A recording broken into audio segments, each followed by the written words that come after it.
My girlfriend said, if you can't handle my friend's sharp humor, just pay your share and go. I replied, thanks for the choice. Then I stood up, grabbed my keys, and left the restaurant. She thought I was bluffing until her friends' chuckles faded when they saw I'd only covered my own meal. I'm Noah, 29, and I just walked out of what was meant to be a celebratory dinner. I'm in my car now, processing how my girlfriend of 3 years, Emma, 28, handed me the perfect exit, and I took it. Some context.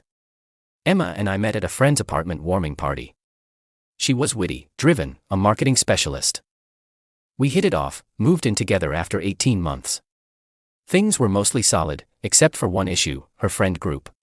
Her tight-knit trio from college, Claire, 29, Sophie, 28, and Rachel, 27, are a lot. Their behavior has always been intense, but it's gotten worse lately. They throw constant jabs at me, starting with small digs about my job as a plumber, my hobby of restoring vintage cars, even my wardrobe. I let it slide at first because Emma would laugh along, but later say privately she didn't agree. Tonight was Emma's promotion party. She'd just been named Senior Marketing Specialist. I was genuinely proud, suggested a fancy downtown grill, my treat for the whole table to make it special. Things started well, drinks, appetizers, light conversation, until Claire kicked it off. So Noah, still messing with pipes for a living. Must be nice to have such a basic gig. Not much brainpower needed, huh? I grinned. Plumbing's actually pretty complex, lots of problem solving. Sophie cut in. Oh, come on. It's not like you need a degree for that. Emma's killing it in corporate while you're, what, tinkering with old cars? I restore classic cars. Just finished a 1969 Mustang. How much do you blow on those junk heaps? Rachel laughed. Emma, you could do so much better. Remember that guy David from the summit? Now he had drive. I looked at Emma. She just smiled, shaking her head like, oh them. No defense, not even a hint. The jabs kept coming through the meal, mocking my grease-stained hobbies, saying I'd never get Emma's sophisticated marketing work. Claire even claiming I was lucky Emma was slumming it with me. The breaking point came when Sophie said, honestly, Emma, when are you upgrading? Noah's nice, but you're executive material and he's, well. I set down my utensils. Emma, this isn't okay. She sighed. Noah, they're just messing around. It doesn't feel like it. God, he's so fragile, Rachel snorted. What, gonna cry over a few jokes? I stayed calm. This isn't comfortable for me. That's when Emma looked me in the eye and said, if you can't handle my friend's sharp humor, just pay your share and go. The table froze for a moment. Then Claire giggled. She actually said it. Thanks for the choice, I said standing. I pulled out my wallet, calculated my meal plus tip and placed cash on the table. This covers mine. Emma rolled her eyes. Noah, sit down. Don't make a scene. I grabbed my keys. Enjoy your celebration. As I walked out, their laughter followed. Sophie said, he'll be back in 10 minutes, bet. I didn't return. In my car, I sat for a bit. 10 minutes later, my phone lit up. First, Emma, nice stunt. Come back and pay the bill. Then, Noah, this isn't funny. Then, are you for real? I drove home. More texts poured in. Reality hit when the server brought the check, around $400 for the table. They'd ordered pricey steaks, cocktails, desserts. I'd left $60 for my share. Emma called 15 times on my drive home, leaving 3 voicemails escalating from irritated to livid. I'm heading inside now to pack some things. I don't know what's next, but I'm done being their punching bag. Update 1. Barely slept. Crashed at my friend Liam's place after grabbing clothes and essentials from the apartment. Emma's texts kept coming all night. I can't believe you humiliated me like that. My friends think you're a joke. You left me with a $400 bill. This is mortifying. Venmo me now. Answer me. Around 2 a.m., her friends piled on. Claire sent a rant about how I'm financially manipulative for tricking them into thinking I'd pay. Sophie called me a small-minded jerk. Rachel sent a Venmo request for $100 labeled for emotional distress. I blocked all 4 and tried to rest. Morning came with knocking at Liam's door. Emma. Liam, a total bro, said I wasn't there. She wasn't convinced. I know he's here. His truck's outside. Liam, maybe he parked and took an Uber. She lingered 20 minutes, banging the door and calling my block number, then left, yelling, "This is so immature, Noah. You can't dodge your responsibilities." Responsibilities. I paid for my meal. That was my only duty. Liam brewed coffee, and we talked. He'd been saying for months that Emma's friends were toxic, and she enables them. Remember when they mocked your dad's accent at your birthday, or called your cousin's wedding quaint for being low budget? You deserve better. He's right. I've excused it too long. By 10 a.m., unknown numbers started calling. I answered one. It was Emma, using her work phone. "Noah, we need to talk." "Okay, talk. In person." "Come home." "I'm good." "You're being absurd." "So your feelings got hurt?" "They were just having fun." "You embarrassed me and stuck me with the bill." "I paid for my meal, Emma." "You told me to pay and go." "I did."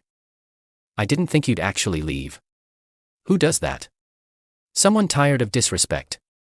She switched gears. "Babe, I'm sorry they went too far. Come home. We'll figure it out. Can you send money for last night?" "It's on my card." "No. No. You invited us out to celebrate you. Your friends insulted me the whole time while you laughed. I'm not paying for that. This is crazy." I hung up. She kept calling from other numbers. I stopped answering. Then a surprise. A text from an unknown number. "Hey Noah, this is Rachel's boyfriend, Jamal. Heard what went down. Props, man. They've been trashing you for years. Rachel showed me the texts, and you did right. They're at Emma's now, planning some payback. Heads up." Payback. For not bankrolling their night. I'm staying at Liam's a few more days while I plan next steps. Our lease is in both our names, but I cover most of the rent. That's got to be addressed soon. What stings is Emma hasn't once apologized for her friend's behavior, or admitted it was wrong, just focused on the money and her embarrassment. Update 2. Their payback hit, and it's both sad and maddening. First, some good news. I went to the apartment while Emma was at work to grab more stuff. Found a notice on the door, a noise complaint from Monday night. Apparently, her strategy session with her crew got so loud neighbors reported it. That's on our rental record now. The apartment was a mess. Empty wine bottles, takeout containers everywhere, my Xbox gone. Found it stashed in her closet. Then the real blow. She'd gone through my garage and sold several of my specialty plumbing tools on eBay. My Milwaukee pipe threader, $300, fluke clamp meter, $400, and more. All listed cheap to move fast. I found the listings via a mutual friend. Worse, she'd listed my 1969 Mustang restoration project on Craigslist. Fixer-upper, needs work, $2,000 OBO, must sell. That car's worth $6,000 now, $10,000 when finished, and it's mine. I called the police non-emergency line, explained everything. They said cohabitation complicates things, but selling someone else's property is theft. They advised documenting it all and filing a report. While photographing evidence, my landlord, Mr. Lee, texted, "Noah, we need to talk about the lease. Emma says you abandoned the apartment and wants you off it. Also got a noise complaint. Call me." I called immediately. Mr. Lee's been great for 3 years. I clarified, I've been gone 3 days due to a personal issue. I'm not abandoning anything. I'm in the apartment now. She said you've been gone weeks. Look, I'd rather keep you as a tenant. You're always on time with rent. No issues until now. If you want the lease solo, I'm open to it. What about her? She'd need to agree to be removed or you'd both break the lease. But that noise complaint's a problem. One more and I can start eviction. Noted. I documented everything, moved my car to Liam's garage and took my remaining tools, leaving anything we bought together. That evening, Emma came home as I loaded my last box into my truck. "What are you doing?" "Moving my stuff somewhere safe since you're selling it. I needed money for that dinner you ditched." "So you stole my tools?" It's not stealing. We live together. What's yours is mine. That's not how it works, Emma. She stood in her work outfit, arms crossed, as Claire pulled up. Of course. You're not seriously ending us over one dinner. It's not one dinner. It's 3 years of your friends disrespecting me while you back them. It's you telling me to leave if I didn't like it. It's you stealing from me when I followed through. Claire chimed in. Oh, the loser's here. Noah, you owe Emma $400. No, I don't. Yes, you do. You invited us and paid my share when told to go, which I did. Claire smirked at Emma. Told you he's too stubborn. Blue-collar types always have brittle egos. I laughed, genuinely laughed. My ego's fine. My boundaries just finally clicked. I loaded the last box, shut the truck. Emma grabbed my arm. Noah, please, let's talk. We are. I'm done. I'll handle the lease this week. Find a roommate, maybe one of your ambitious friends. You're throwing away 3 years. No, you did. I'm just done funding it. I drove off, their stares burning into me, feeling lighter than ever. That night, more calls from random numbers and a voicemail. You're right. My friends crossed a line. But you didn't have to be so harsh. Come home. We can fix this. I love you too late. Final update. Time to wrap this absurd chapter. I filed a police report for the stolen tools, backed by eBay screenshots and my purchase receipts. The case was clear-cut and officers said they'd follow up with Emma. I met with Mr. Lee about the lease. Emma refused to be removed, thinking she had leverage. She didn't know I'd documented everything. Selling stolen goods online leaves a trail. Plus, 3 noise complaints in 2 weeks. Her friend gatherings kept escalating and harassing neighbors. She'd pestered Liam's neighbor about my whereabouts, gave Mr. Lee grounds to act. He served her a cure or quit notice, 3 days to fix lease violations or face eviction. Suddenly, she was eager to be removed from the lease. Here's the gem. Jamal, Rachel's boyfriend, texted again. He was fed up with Rachel, who'd been mocking him to Emma's crew, calling him a temporary guy until someone better came along. He dumped her and moved out the same week. Dominoes fell fast.